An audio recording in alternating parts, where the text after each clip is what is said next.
Hello and welcome back to another segment of Mental Health Matters.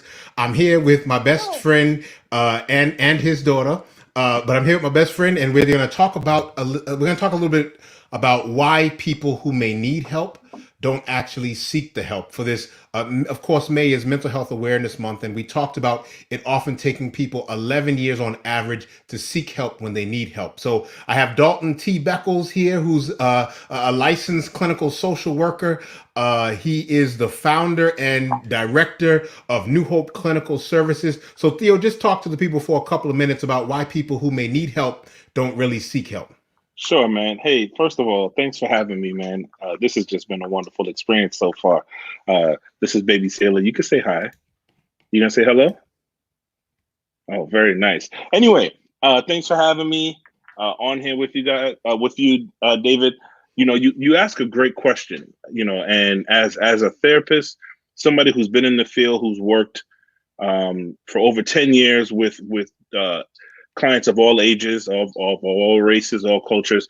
You know, the first thing that sticks out that's really important to address is culture and the stigma that's attached to getting treatment, getting help, getting any kind of support. Sometimes it's not even just mental health services. It's just financial support. You know, there's just such a stigma put on that that it's very difficult for people to want to engage and to want to get the help that they need for fear of embarrassment, fear of rejection from family. It's just a lot of pain. It can in of itself be a traumatic experience for some people.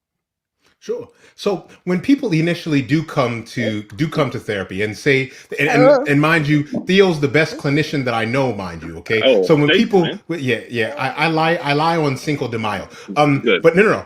When people actually come to seek help from you, right? What are some of the reasons that they talk to you about why they delayed coming into therapy?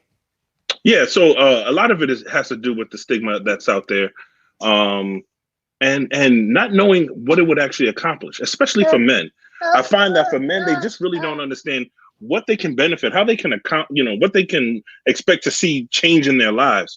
That really prevents them from coming in. It's not until somebody else has to either recommend you or you get in trouble with the law.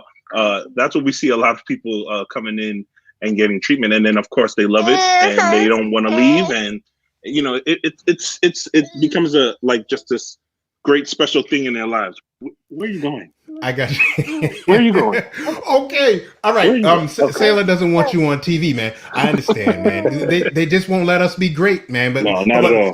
Really quick, right? So we know that people who need help need to seek the resources. But say I'm afraid, or say I know that I am struggling with something, but I'm too afraid to be labeled. Talk to us in a few short moments about that idea of being labeled or being told that you have a mental health illness, and then the fear that that's going to follow you.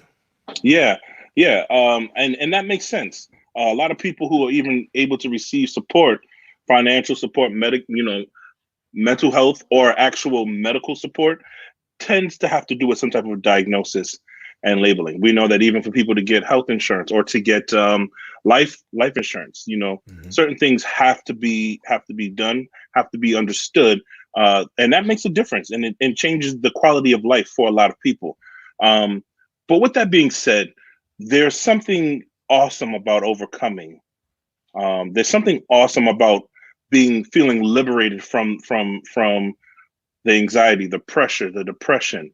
When you're able to live a life that you've dreamt of, there's nothing that comes close to that. There's no label that will ever deter you from being able to accomplish and feel that. It's just an amazing feeling. Yeah. Listen, I want to thank you, Dalton, for coming on. And then by all means, next week or the week after, let's talk a little bit about Black men and why men don't seek treatment. Of course, Dalton has written a great book, Leverage to Win, Key Relationships That All Men Need. And so we wanted to bring you back on to talk about that. But right before we go, I just want to put up these resources. If you need help, make sure you seek help. There's some good resources here that if you need to talk with someone, Don't suffer in silence alone. Don't think that you have to do it by yourself. Seek the help that you need. Have a wonderful day.